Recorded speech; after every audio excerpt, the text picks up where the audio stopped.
Ce matin, en me levant, j'ai pris une fois de plus la décision de me mettre au régime pour perdre les kilos que j'ai accumulés depuis que j'ai arrêté de fumer il y a 5 ans. Et depuis 5 ans, pratiquement tous les lundis, je prends cette honorable décision que je porte comme une brouette qui est trop lourde et qui m'allonge les bras.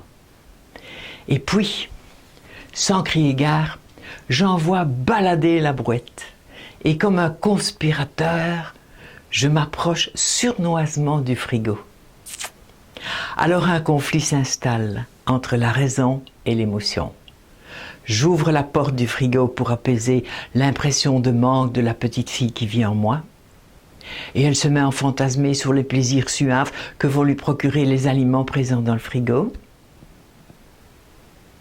Et ce mirage dure quelques instants. Et brutalement, la porte se referme et je vois mon reflet dans l'inox du frigo américain. C'est insupportable. En un dixième de seconde, je passe d'une émotion de manque à une émotion de colère. Mon cerveau gauche vient de marquer des points.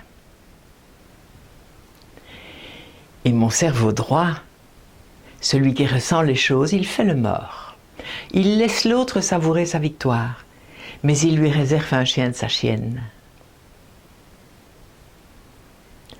Alors il s'en va faire un tour dans les sous-sols de la mémoire et là, vicieusement, il fait revivre une sensation de manque très très douloureuse.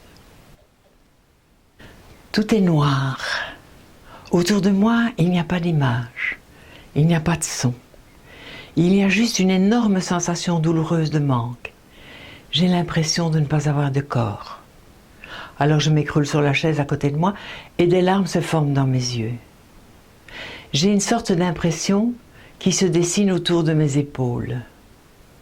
C'est un peu comme si j'étais supportée par des bras, comme si j'étais une petite chose fragile qu'on veut protéger.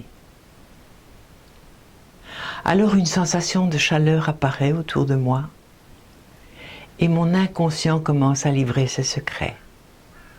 Il fait toujours aussi noir et immédiatement une image apparaît. Eh bien oui, en état modifié de conscience, il suffit d'induire qu'il y a une image pour que l'image apparaisse. Et l'image représente une sorte de sphère rose. J'ai envie de frotter mon petit bout de nez dessus. J'ai envie de respirer cette chose. En fait, c'est l'absence de cette chose rose qui me provoque des sensations de manque. Maintenant que cette chose rose est là, la sensation est plus supportable. Ma mémoire cellulaire se met en activité et j'ai envie de téter, de déglutir. Cette chose rose, en fait, c'est le sein de ma mère. Ah! Ouf, il est là, je l'avais perdu. Ou plutôt, il était parti sans prévenir. Ah! Quand j'ai été en âge de comprendre, on m'a raconté que j'étais dans les bras de mon grand-père maternel et que durant 3 jours, il a essayé de me nourrir avec une sucette en tissu trempée dans du lait. Mais je crachais cette chose immonde qui sent la vache alors que ça devrait sentir l'odeur de ma maman. Eh oui, nous sommes des mammifères avec des instincts et des pulsions animales. Et dans les années 60, les scientifiques de l'époque ont essayé d'annihiler en nous cette bestialité, en prônant les bienfaits du lait en poudre, ce qui avait surtout pour objectif d'enrichir Nestlé et Gigos. Ben oui. Alors les seins des femmes ont perdu progressivement leur fonction nourricière pour devenir de gros objets décoratifs à caractère uniquement sexuel. Leur diversité picturale ne sert plus qu'à faire saliver une population de plus en plus indifférente à toute publicité. Actuellement, un sein n'est pas plus excitant qu'un genou. Depuis 3 jours, je suis restée sans nourriture, car ma mère a été emmenée par la Gestapo, où elle a été questionnée et privée de tout, pour lui faire avouer où se cachait mon père, dont la photo avait été placardée sur les murs de la ville. Et quand elle est revenue à la maison, tout le devant de sa petite veste en peau de lapin était transpercé de son lait. Elle avait fait une fièvre de lait. Et là maintenant, après 3 jours, la source était tarie et il n'y avait plus rien pour moi. Donc on comprendra que très vite j'ai installé des mécanismes de défense pour me protéger de la disette Le problème, c'est que 20 ans, 30 ans, 60 ans après, le mécanisme est toujours présent. Pourquoi on devient psy?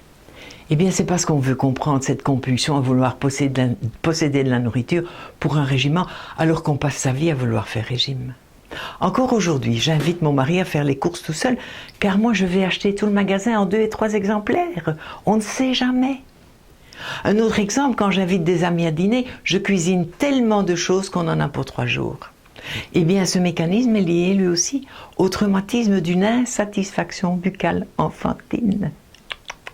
J'ai tellement peur de manquer et de recontacter cette sensation désagréable en moi. Si j'étais amenée à donner ma part à un convive par convenance en tant que maîtresse de maison, eh bien ce serait psychiquement insupportable. Alors je préfère en faire de trop. La nourriture a toujours été source de conflits dans ma vie. Ma mère voulait faire de moi une poupée Barbie. Elle voulait me restreindre en sucreries et très vite j'ai su que c'était son point faible. Alors je la provoquais en tétant une petite boîte de lait condensé sucré, en tournant très vite autour de la table de la cuisine pour qu'elle ne m'attrape pas. Par contre, mon grand-père, qui se sentait coupable de ne pas avoir su apaiser ma faim quand j'avais 9 mois, m'invitait à manger plus que de raison. Il me resservait plusieurs fois. « Tu dois manger pour la faim à venir, me disait-il. Tu dois faire des réserves. » Mais l'envie de nourriture ne se manifeste pas toujours au premier degré. C'est parfois très vicieux. Quand la tête est en insécurité, alors le corps cherche l'apaisement, qui parfois est représenté par de la nourriture. Et c'est ce que je connaîtrai un peu plus tard, quand mes parents vivront officiellement leur conflit, quand je commencerai à redouter l'explosion de la famille et que mon devenir sera incertain. Que vont-ils faire de moi? Me couper en 2? Ou me déposer en pension comme un paquet? C'est tout ce questionnement sans réponse qui taraude l'esprit et qui fait qu'on devient psychothérapeute.